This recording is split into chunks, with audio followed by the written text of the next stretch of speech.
Hi, my name's Dave. I was diagnosed with squamous cell carcinoma on my vocal cords. A long time ago, I started getting a sore throat all the time. A sore throat that wouldn't go away, kind of a raspy voice. You know, people had known me to have a raspy voice for quite a long time.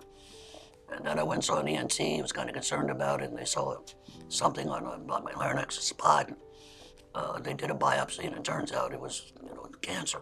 I mean, the first thing I said to the doctor, am I going to die? And he said, no, not from this. This is curable. But then I started going on the internet and doing some research, and that's a dark hole to go down. You know, how could I get on with my life and go back to what I was doing, support my family? You know, I was devastated. My job was, at one point I traveled all over the country, but I was the liaison between marketing and sales for a major food company, and my job was to go to, the director of buying for major supermarket chains. And I consider myself like introverted and kind of shy, but I'm always talking to parties. I'm always the one that so I thought, I'm gonna lose all this, which is kind of, who I am, so. It was worrisome whether it would change his whole personality in a way, but we were hopeful, and it all worked out because it didn't change you at all.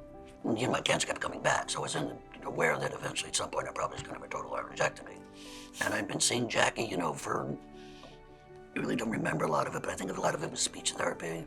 And then she mentioned that I should meet this guy named Kevin, who I think was a plumber. And so I went in and I met this guy, and he talked like me, he touched his throat, and I thought, all right, it's going to be different, but it's not the end of the world. After I met him, I thought, okay, I can do this, I can deal with this. And the recovery, was challenging, very challenging. I had the partial laryngectomy for a year, but the cancer came back rather quickly. I think I speak better now than when I had a partial laryngectomy, right? Yeah. My voice was pretty raspy then. It just seemed at that point, it was really kind of hard to imagine having a normal life at that point. There's sort of a lot to keep track of, almost like when you have a new baby and there's all this stuff you have to you have to keep track of, and every day took a little while to get used to, but after a little while it was like clockwork, and he could take care of himself. I'm a little squeamish and never wanted to be a nurse or anything like that, but and I wasn't the best patient, let's be realistic. But again, you just get through it, because what else are you gonna do? And it didn't take a whole lot out of the day or anything. It worked out okay. I think it solidified our relationship. I think it made it closer. I think I never realized how much she really was there for me, but how much she really is there for me, and I wouldn't have made it through without her. Going back to work was very difficult for me. I wanted to go back to work.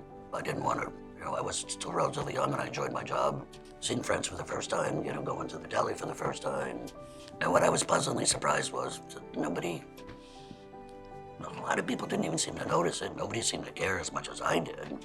So the process of healing and learning to speak again, that's just a matter of repetition, It becomes part of life, like brushing your teeth, basically. You don't lose who you are, you don't lose your identity. It's not a death sentence. Your life is going to change. You got to get through a good 7 months or 8 months of real challenges. But with the right support and people supporting you, I think the human spirit can get through anything.